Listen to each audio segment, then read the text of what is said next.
जय जिनेन्द्र। जय जिनेन्द्र। निज स्वरूप को परामरस, जामे भर्यो अपार। वंदो परमानंदमय, समय सार अविकार। कुंद कुंद मुनि चंद्रवर, अमृत चंद्र मुनीन। आत्मरसी बनारसी, वंदो पद अरविंद। पंडित बनारसी दास जी का नाटक समय सार ग्रंथ के सर्व विशुद्धि द्वार अधिकार पर हमारी चर्चा चल रही है, जिसमें प्रकरण चल रहा है शादवाद का।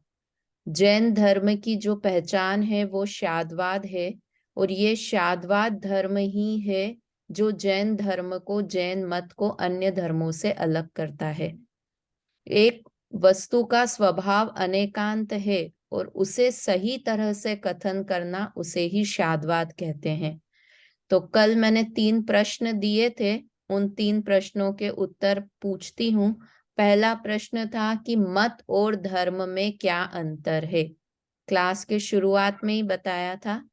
हाँ, बेला भाभी बताएं, मत और धर्म में क्या अंतर है। धर्म में आचरण बताया गया है, जबकि मत में तत्व और द्रव्य के बारे में उनको बताया गया। वेरी गुड, बहुत अच्छा, एकदम शॉर्ट में बोला और सही बोला कि हम धर्म की बात करते हैं तो जहाँ आचरण से रिलेटेड बात होती है तो उसे धर्म कहते हैं। और धर्म इसीलिए ज्यादा चर्चित है क्योंकि धर्म हमें दिखाई, आचरण हमें दिखाई देता है कि मुस्लिम लोग क्या मानते हैं, कैसा आचरण रखते हैं, जैन लोग कैसा आचरण रखते हैं। और मत की बात होती है, वो समझो पंडितों की बात होती है मत के बारे में बात करना, क्योंकि द्रव्य और तत्व के बारे में बात साधारण व्यक्ति नहीं करता है, वो तो क्रियाकांड में ही उलझा रहता है। तो मत की बात में द्रव्य और तत्व की बात जहां पर मुख्य रूप से हो उसे मत कहते हैं। अगला प्रश्न था सांख्य मत वाले क्या मानते हैं। हाँ बोलिए, आरती जी बोलिए। सांख्य मत वाले आत्मा को अकर्ता मानते हैं। हाँ और किसी भी हालात में वो कर्ता नहीं होता। हाँ, और लॉजिक क्या बोलते हैं, कर्ता किसे सांख्य मानते हैं, फिर भाव कर्म का कर्ता किसे मानते हैं वो। एक लाइन आई थी इसके अंदर, बताएं वो नहीं सुनीता आंटी, भाव कर्म का कर्ता किसे मानते हैं फिर वो कर्म को मानते हैं भाव कर्म का कर्ता। हाँ, कर्म को ही कर्म का कर्ता मानते हैं, है ना। भाव कर्म का कर्ता द्रव्य कर्म, द्रव्य कर्म का कर्ता भाव कर्म। जीव तो अकर्ता है, मतलब एकांत पक्ष को ग्रहण करके कहते हैं कि भाव कर्म जीव करता ही नहीं है। राग द्वेष क्लियर कट करता है, किंतु कहता है राग द्वेष मैं नहीं कर रहा हूं, ये तो पूर्व कर्म का उदय है जो मुझे राग द्वेष करा रहा है। स्वयं महंत बना रहना चाहता है और दोष कर्मों के ऊपर दे देता है, इसलिए वो एकांती है। कितना बड़ा नुकसान हो जाए अगर हम ऐसा मानने लगे, गुस्सा करते रहें और सोचे हम गुस्सा ही नहीं करते हैं तो उससे बचने का उपाय भी नहीं करेंगे, है ना। अपना स्वभाव मानने के तो मैं कर ही नहीं रहा हूं, तो मैं इससे क्यों बचूं, मतलब गलत काम करते रहेंगे और उस अपराध का बोध भी नहीं करेंगे। तो ऐसा एकांत पक्ष को ग्रहण करता है सांख्यमति। दूसरा, बौद्ध मत वाले क्या मानते हैं, तनरिका जी बताएंगे आप। क्या कल भाभी क्या होमवर्क पूछा? दिया था, होमवर्क दिया था ना कल, तो बौद्ध मत वाले क्या मानते हैं। क्या कौन? बौद्ध इन्होंने कल बौद्ध की क्लास अटेंड नहीं करी थी भाभी। अच्छा, कल की क्लास में नहीं थे, ओके ओके। मैं उनके मम्मी उनके एक्सपायर हो फादर गई मेरी, एक्सपायर हो गए। ओ मम्मी एक्सपायर। तो मैं आपसे चलते चलते क्लास अटेंड कर रही हूँ, रास्ते में हूँ। अच्छा, ओ ओके ओके, हाँ हाँ, चलिए।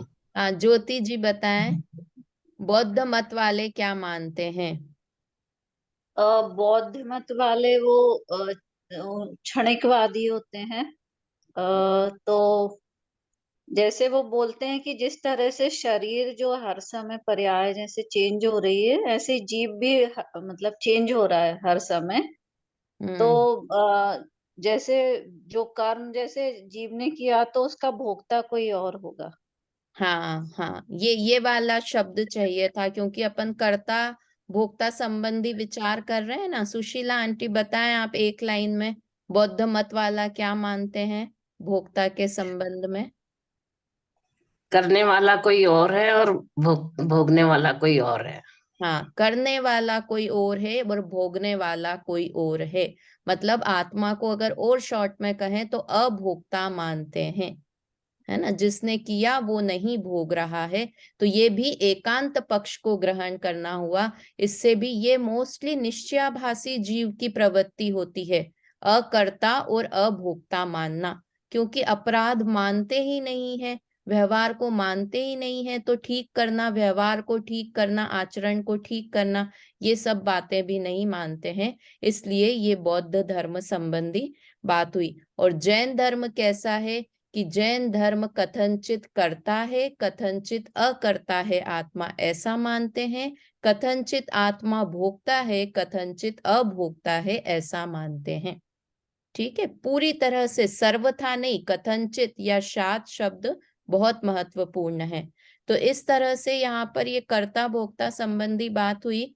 अब आज से हमको, कल देखो हमने 7-8 छंद पढ़ लिए। कई बार होता है कि एक छंद 2-2 क्लास में चल जाता है, और कल 6-7 छंद हमने एक साथ पढ़ लिए। तो आज 36 नंबर के छंद से चर्चा करनी है। 4-5 छंद पढ़ेंगे। और ये आत्मख्याति में इस तरह के कोई कलश है नहीं, ये बनारसी दास जी ने अपनी तरफ से ये छंद लिखे हैं। दुर्बुद्धि की दुर्गति ही होती है, दुर्बुद्धि के संबंध में बात है। और ये 3-4 छंद के बाद में वापस से शादवाद, अनेक मत वाले क्या बात करते हैं और जैन मत कैसा है, उसके ही छंद वापस से आएंगे। तो ये आज के छंद सरल हैं, जल्दी जल्दी हो पाएंगे, सरल अर्थ भी सरल है। बोलते हैं दोहे एक साथ। कहे अनातम की कथा, चहे न आत्म सोध, रहे अध्यात्म सो विमोह, दुराराधि दुर्बुद्ध, दुर्बुद्धि मिथ्यामति, दुर्गति मिथ्या चाल, गही एकांत दुर्बुद्धि सो, मुक्त न होई त्रिकाल। क्या कहा? कहे अनातम की कथा। कौन अनातम की कथा कहता है? ये आखिरी शब्द लिखा, दुर्बुद्धि जीव। दुर्बुद्धि मतलब खोटी बुद्धि वाला, अज्ञानी जीव, मिथ्या दृष्टि जीव, वो अनातम की कथा कहता है। मतलब पसंद भी उसे, आत्मा की बात मत करो, आत्मा के अलावा कुछ भी बात कर लो तो पसंद है। हम भी उसी कैटेगरी के हैं, बचना चाहते हैं। आत्मा की बात सुनने में बोरियत होती है, कर्मों की बात सुनने में मजा आता है ना। कथाएं सुनने में मजा आता है, अध्यात्म की। लिटरली सुशीला आंटी, मैं देखती हूँ अपना शिविर चलता है ना, तो अभय जी भाई साहब नीचे क्लास लेते हैं और ऊपर बाकी जगह अन्य विषयों पर क्लास चलती है। तो सबसे कम अध्यात्म वाली क्लास में स्टूडेंट होते हैं, है ना। और दूसरी जगह वास्तव में ऐसा लगता है कि हमने कुछ सीखा। आज हमने क्लास में कुछ बैठा, हमने 4 कर्मों के नाम याद कर लिए, या कितनी लंबाई चौड़ाई होती है ये याद कर लिया, तो हमको लगता है आज हमने कुछ प्रवचन में नया सीखा है ना। तो हम अध्यात्म, ये अन्य मति की बात पे नहीं लेना है, ये सारा प्रकरण अपने ऊपर लगाना है। ये सांख्य और बौद्ध मत भी कहने के लिए हम कह रहे हैं, किंतु वास्तव में हमारे अंदर कहीं ये निश्चयाभास जागृत नहीं हो जाए, है ना। इसलिए ये बात है। तो कहे अनात्म की कथा, चहे न आत्म शुद्धि, आत्मा की शुद्धि चाहते भी नहीं है ना। वास्तव में तो ये बात है कि जिसने चैतन्य स्वभावी आत्मा की बात प्रसन्न चित्त से सुनी, वह अल्प काल में ही मोक्ष को प्राप्त होता है, मोक्ष प्राप्त करता है वो जीव। तो रुचि पूर्वक आत्मा की बात सुने। और आत्मा की ये दुर्बुद्धि जीव है, वो आत्मा की शुद्धि चाहता भी नहीं है। रहे अध्यात्म सो विमुख दुराराधि दुर्बुद्धि। अध्यात्म से विमुख रहे मतलब अध्यात्म लिखा है नीचे, आत्मज्ञान, आत्मज्ञान संबंधी शास्त्रों से, आत्मज्ञान की कथा जहाँ चलती है वहां से विमुख रहता है। और ये लिखा दुराराधि का लिखा, किसी भी तरह से समझने नहीं वाला, दुराराधि कि कितनी भी तरीके से उसे समझाए कि देखो ये तुम्हारे हित की बात है। बाकी कथाएं तो तुमने काम भोग बंधन की कथा तो अनेकों बार सुनी है, किंतु शुद्ध आत्मा की कथा न कभी सुनी न कभी परिचय किया। ऐसा कुंद आचार्य देव ने शुरू की गाथाओं में लिखा है ना। तो वास्तव में ऐसा मिथ्या दृष्टि जीव है, उसकी पहचान ही है कि उसे आत्मा की बात पसंद नहीं आती है। हम उस कैटेगरी में हमें नहीं आना है। आत्मा की बात सुनने में प्रसन्नता होनी चाहिए, है ना। अगला छंद, दुर्बुद्धि मिथ्यामति दुर्गति मिथ्या चाल। कैसा है वो? दुर्बुद्धि है, मिथ्यामति है, अज्ञानी है, और उसके मिथ्यात्व के कारण ही वह दुर्गति में चला जाता है। तो क्या बात करते हो, हम तो प्रवचन सुनते हैं, क्लास सुनते हैं, और आप कह रहे हो दुर्गति में चले जाते हैं। कि भाई जितनी सादिक 2000 सागर की आयु पूर्ण की, अगर नहीं सम्यक दर्शन किया तो वापस कहाँ चले जाएंगे? निगोद से आए हैं और वापस निगोद में ही चले जाएंगे, है ना। इसलिए ये अंत गति क्या है कि दुर्गति ही है उसका अंत। एंड कहाँ पर है? दुर्गति में एकाध भव मिल गया, देवगति का तो मिल गया, मनुष्य का भव मिल गया, किंतु जितने भव खत्म हुए, अगर तब तक सम्यक दर्शन नहीं किया तो वापस निगोद में चले जाएंगे, दुर्गति में चले जाएंगे।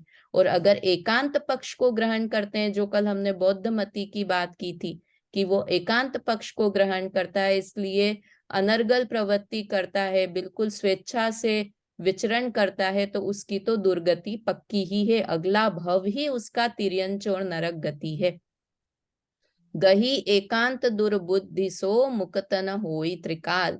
वो एकांत पक्ष के कारण, दुर्बुद्धि के कारण कभी भी मुक्त नहीं हो पाता, त्रिकाल में भी मुक्त नहीं होगा।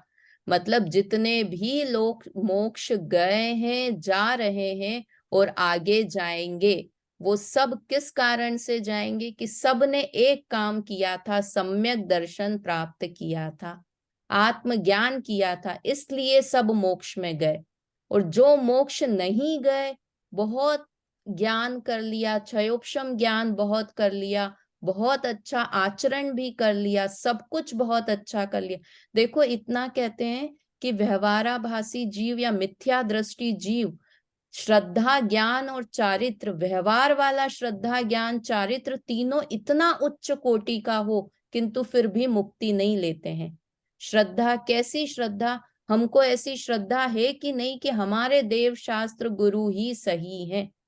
अभी आरती जी मैं आपको दूं 1 करोड़ रुपए देती हूँ और आपसे कहूं कि गणपति जी को जाके नमस्कार कराओ, चर्च में चले जाओ, तो हम कहेंगे नहीं, हम तो पक्के जैनी हैं, हमारा सर भी कट जाए तो हम दूसरी जगह नहीं जाएंगे।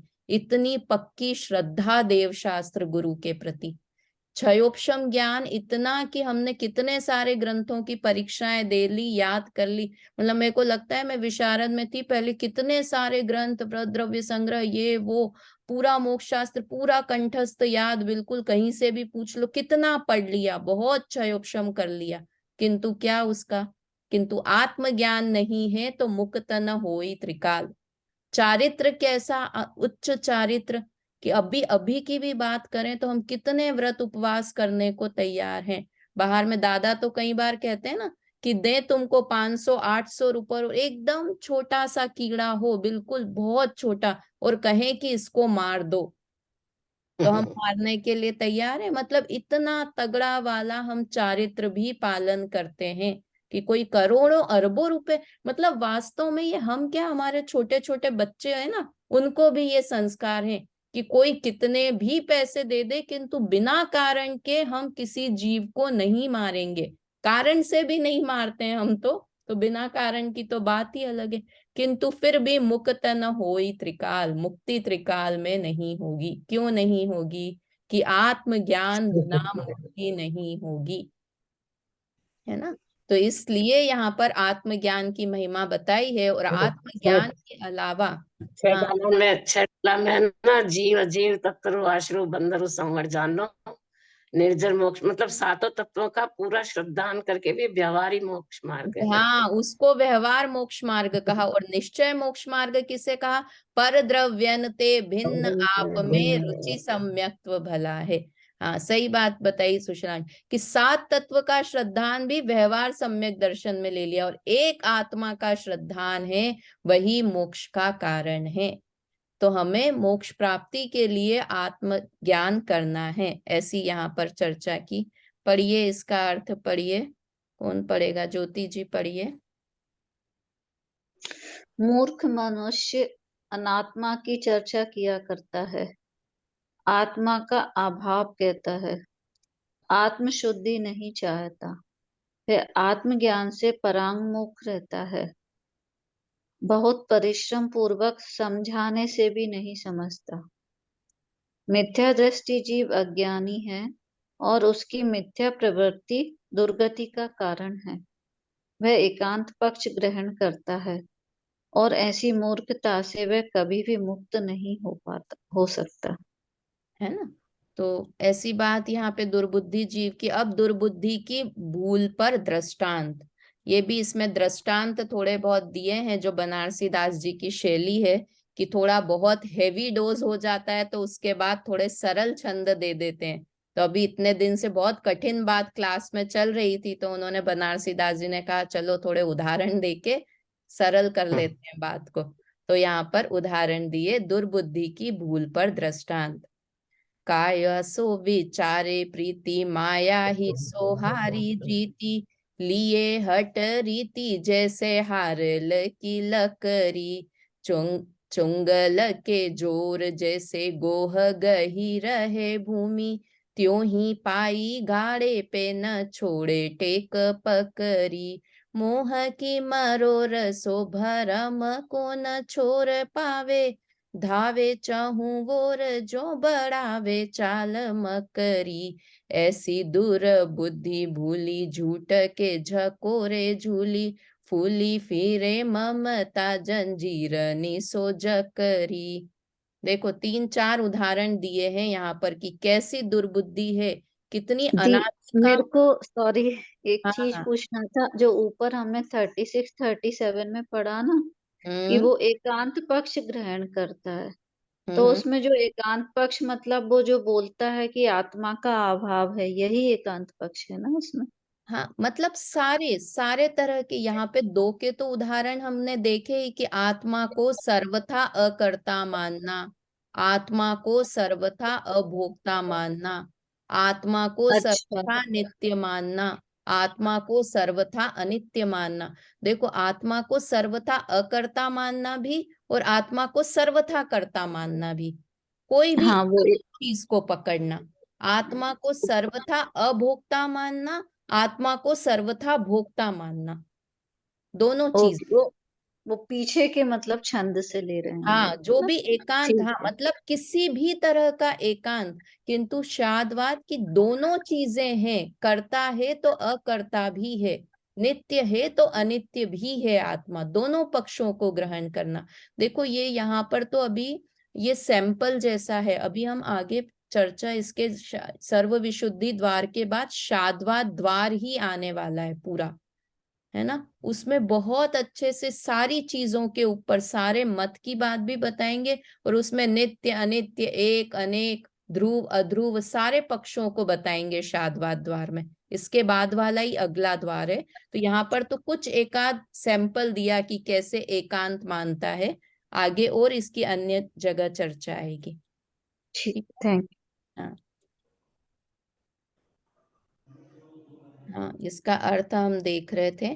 काया सो विचारे प्रीति माया ही सो हारी जीती, काया से ही प्रीति करता है शरीर दिन रात अपने शरीर के, जिसके श्रृंगारों में मेरा यह महंगा जीवन खुल जाता, अत्यंत अशुचि जड़ काया से इस चेतन का कैसा नाता, मतलब काया के ही बारे में विचार करता रहता है। वहां पहले भी बताया था, श्रृंगार यानी सिर्फ मेकअप करना वाला श्रृंगार नहीं है। देह में मग्न रहना, मोटा करना, पतला करना, हेल्दी रखना, ये सब आत्मा का श्रृंगार है। शरीर का श्रृंगार है। श्रृंगारों में मेरा जीवन अपने को, हम नहीं तो कहें लड़के तो श्रृंगार करते ही नहीं है, तो उनको तो ये काया से प्रीति नहीं है, किंतु शरीर को हष्ट पुष्ट रखना ये भी शरीर का श्रृंगार है। हेल्दी बनाने के लिए योगा कर रहे हो तो सोचो आप श्रृंगार कर रहे हो। क्या मतलब योगा कर रहे हैं तो श्रृंगार कर रहे हैं, कि शरीर को हेल्दी रखने के लिए कर रहे हो ना, शरीर के प्रति कर रहे हो वो कार्य। तो पूरा दिन काया से प्रीति करता है, विचार भी विचार करता रहता है काया के बारे में ही।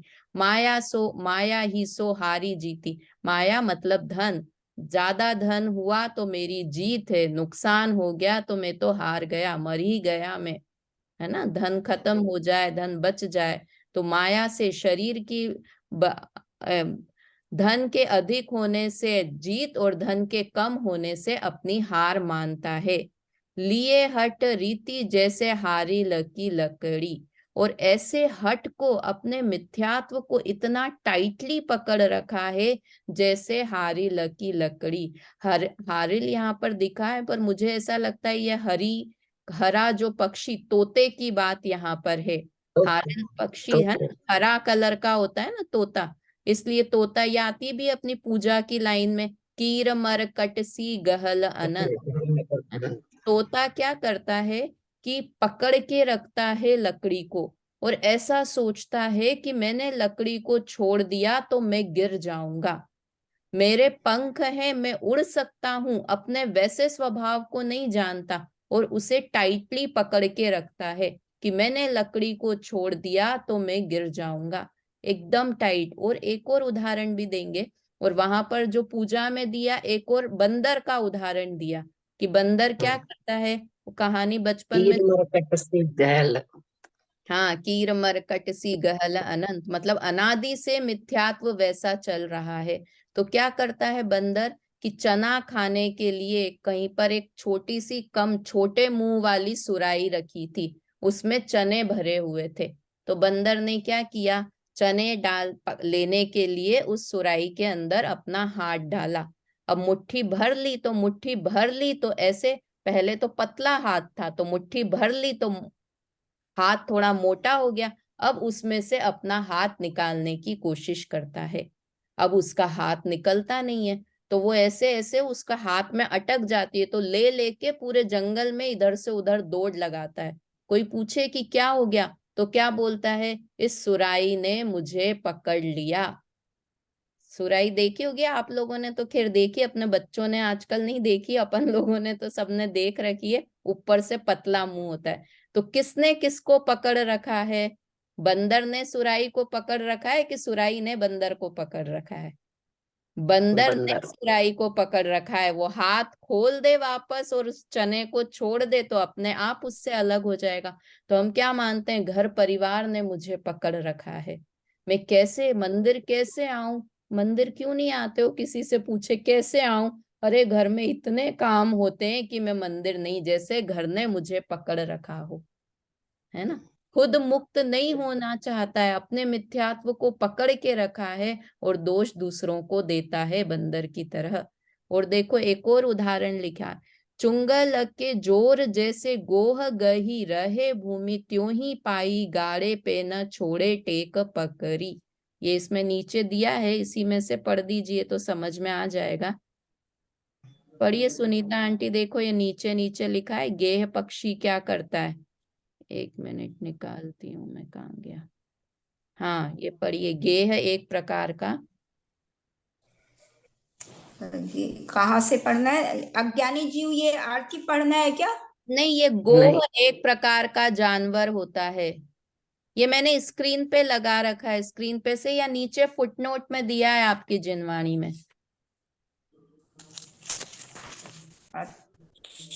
Page number. वो एक प्रकार का जानवर होता है, उसे चोर लोग पास में रखते हैं। जब उन्हें ऊंचे महलों मंदिरों पर चढ़ना होता है, तब वे घों की कमर से लंबी रस्सी बांधकर उसे ऊपर को फेंक देते हैं तो वह ऊपर जमीन व भीत को खूब मजबूत पकड़ लेता है और चोर लटकती हुई रस्सी को पकड़कर ऊपर चढ़ जाते हैं। मतलब कितनी मजबूत पकड़ बताने के लिए ये गोह जानवर का उदाहरण लिया कि इतनी मजबूत पकड़ होती है कि पुराने जमाने में ऊपर किले पे डालना है तो उसे फेंक दिया और उसके ऊपर मोटा तगड़ा चोर, वो उसका जानवर का कितना सा वजन होगा, 10 किलो 15 किलो, और जो चोर हो 80 किलो का, किंतु उसके सहारे वो ऊपर चढ़ जाता है और वो अपनी मजबूत पकड़ को नहीं, मतलब कितना कॉन्फिडेंस होगा उसकी पकड़ के ऊपर चोर को। मैं ये सोच रही थी कि वो खुद ऊपर लटक रहा है तो उससे पक्की बात पता है कि ये किसी भी हालत में इसे छोड़ेगा नहीं गोह, है ना, इसलिए वो चोर कॉन्फिडेंटली उसको पकड़ के ऊपर चले जाता है। तो ऐसे ही हमने मिथ्यात्व की पकड़ को इतना मजबूत कर रखा है कि हम इतने ग्रंथ पढ़ रहे हैं, सब कुछ पढ़ रहे हैं, किंतु फिर भी अपने मिथ्यात्व को छोड़ना नहीं चाहते हैं, है ना। मोह की मरोर सो भरम को न छोर पावे, धावे चहु वोर जो बढ़ावे जाल मकरी। तीसरा उदाहरण दिया, पहले एक तो दे दिया था तोते का, फिर गोह पक्षी का, और तीसरा ये दिया मकड़ी का कि कैसा करता है, करती है मकड़ी कि खुद ही जाल बुनती है और खुद ही फिर उस जाल में अटक कर मर जाती है। वैसे हम खुद ही संसार बढ़ाते हैं, है ना, खुद ने ही संसार बढ़ाया। पहले अकेले थे, फिर 2 हुए, फिर 4 हुए, फिर 8 हो गए, खुद ने संसार बढ़ा लिया और अब कहते हैं कि हम इस संसार में अटक गए हैं, है ना। मोह की मरोर सो भरम को न छोर पावे, मतलब मोह की इतनी तीव्रता है, मिथ्यात्व, जहां भी मोह शब्द आया तो मिथ्यात्व, मिथ्यात्व इतना तगड़ा है कि उसके भ्रम के कारण उसका छोड़ नहीं पाता। छोर मतलब एंडिंग होता है ना, एंड, तो उसका मिथ्यात्व का एंड कहीं नहीं दिखता है, अनंत संसार बढ़ता चला जाता है। ये मतलब अनंतानुबंधी कषाय के लिए लिखा, भरम को न छोर पावे, अंत नहीं दिखता है, अनंत संसार उसका इस मिथ्यात्व के कारण बढ़ता चला जाता है। ऐसी दूर बुद्धि भूली, झूठ के झकोरे झूली, फूली फिरे ममता जंजीर न सो जकरी। ये अगली लाइन की भी दोहे की यही अर्थ, यही 2 लाइनें हैं 39 नंबर में भी, कि ऐसी दुर्बुद्धि के कारण भूली, झूठ के अपनी आत्मा को भूल गया है और झूठ के झकोरे में झूल रहा है, झूठ में ही प्रति समय पूरा दिन रात उसका बीत रहा है, मतलब जो सच नहीं है उस बात को सच मान रहा है। परद्रव्य मेरे नहीं है किंतु मैं परद्रव्यों को अपना मान रहा हूँ, शरीर मेरा नहीं है किंतु मैं शरीर को अपना मान रहा हूँ, ऐसे झूठ के झकोरे में झूल रहा हूँ। फूली फिरे ममता जंजीर निसो जकरी, और वो ममता मेरी हष्ट पुष्ट होती जा रही है। जैसे जैसे हमारी उम्र बढ़ती जा रही है, हमें और ज्यादा प्रीति, शरीर से, परिवार से और ज्यादा प्रीति, हमारी ममता फूलती जा रही है और जंजीरों से जकड़े हुए हैं हम। आत्म तत्व तो जंजीरों से जकड़ा हुआ है, किंतु हमारी ममता फूलती फलती जा रही है। ठीक है, बेला भाभी पढ़िए, इसका अर्थ पढ़िए।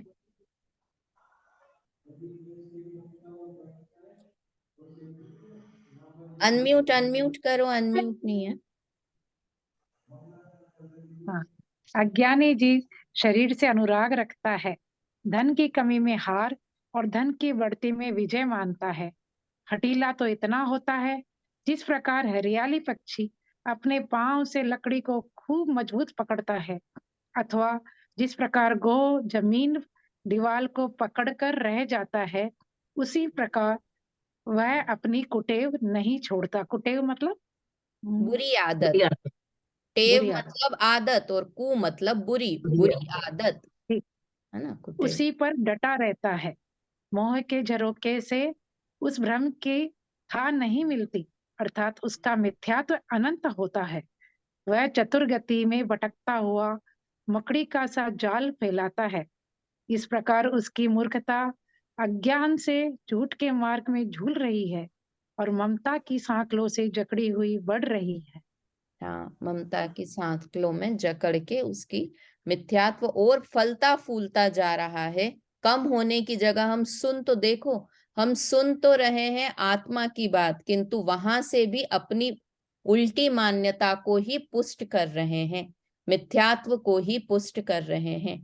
देखो पहले भी एक आध कहानी एक ऐसी सुनाती थी, सुन रखी होगी आप लोगों ने से, पर मुझे अच्छी लगती है ये कहानी, कि एक बार एक सूअर और एक खरगोश की दोस्ती हो गई, है ना।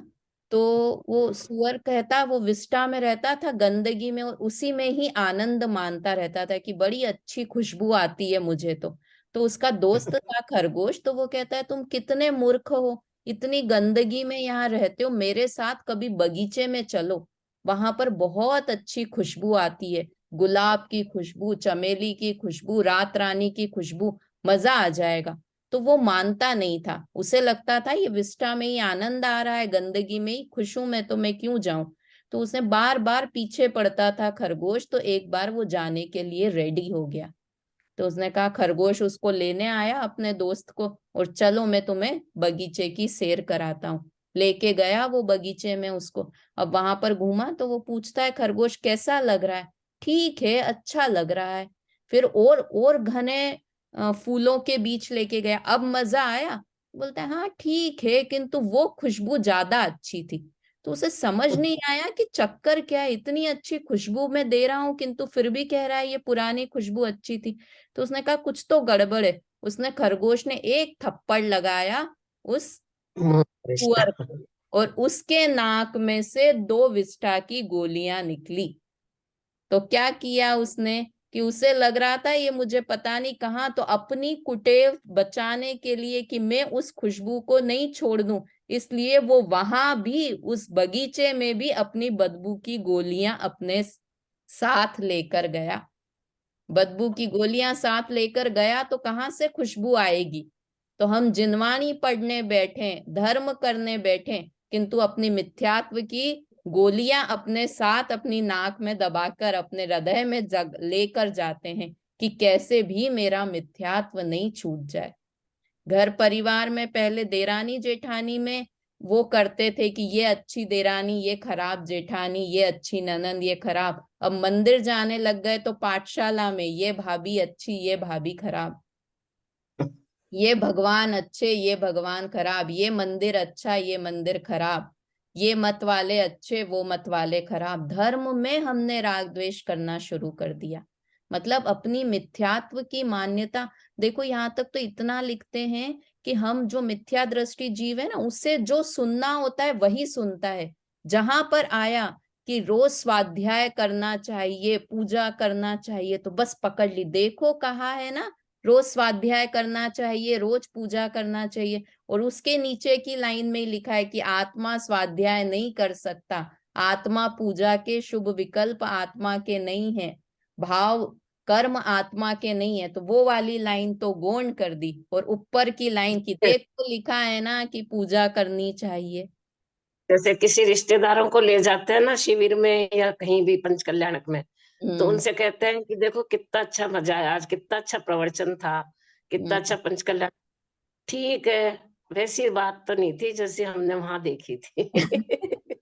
हाँ, मतलब वही जो मैं कह रही हूँ ना, कि हमने मिथ्यात्व को इतना कि जहां से हमें निकालना है हम वहां से मिथ्यात्व को निकाल लेते हैं, अपना मिथ्यात्व ही पुष्ट करते रहते हैं ना। एक और वो जो उदाहरण किसमें दिया हुआ है, शायद टोडरमल जी का है, मुझे ध्यान नहीं आ रहा है, कहीं तो पढ़ा हुआ है कि जो होता है, जो नाम का तो कीड़ा होता है जो कीड़ा होता है जो दूध के, दूध के, गाय हाँ, के तो थन उसे के, गाय के थन के पास में, गाय के वहां गीला कीचड़ में गाय बैठती है ना, गाय भैंस हाँ, बैठते हैं, तो उसके थन पर चिपक जाता है।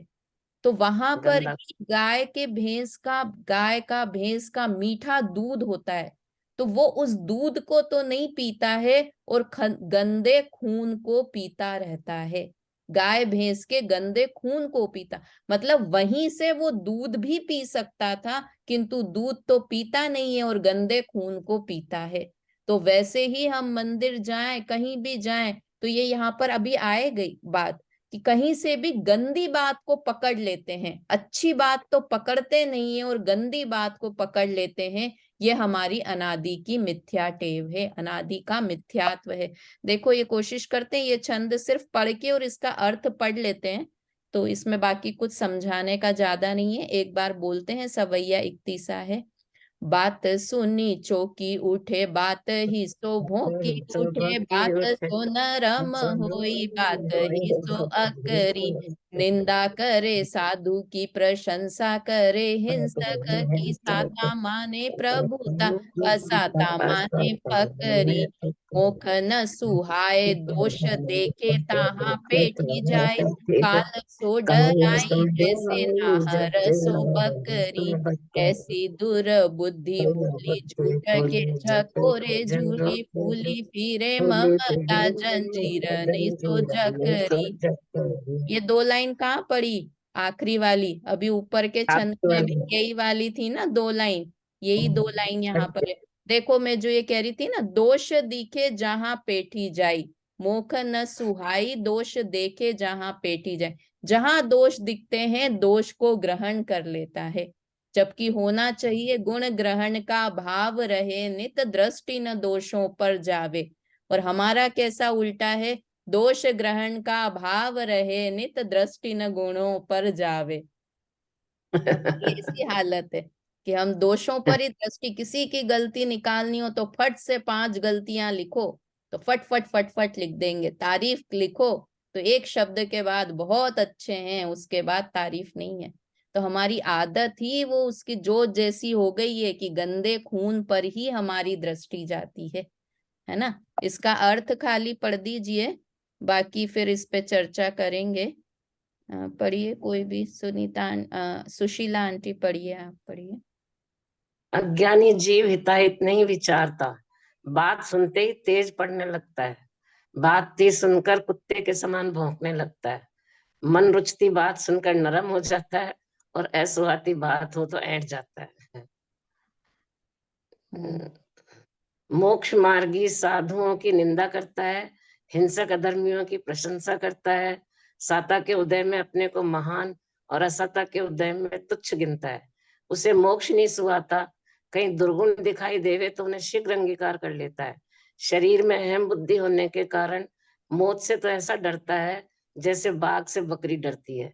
इस प्रकार उसकी मूर्खता अज्ञानता से झूठ के मार्ग में झूल रही है और ममता की सांकल से जकड़ी हुई बढ़ रही है ना। तो इस तरह से ये सारी की सारी हम में ये कोई भी नई चीजें आए, इसलिए पढ़ना है, इसमें कुछ ज्यादा समझाने का ऐसा है नहीं। फिर भी एक बार फिर से कि हमको सब ये चीजें हमारी है कि साता के उदय में महान मानना, असाता में अपने को तुच्छ मानना, दुर्गुण ग्रहण करना, ये सारी चीजें तो ये सब मिथ्यात्व की ही निशानी है। मिथ्यात्व इतना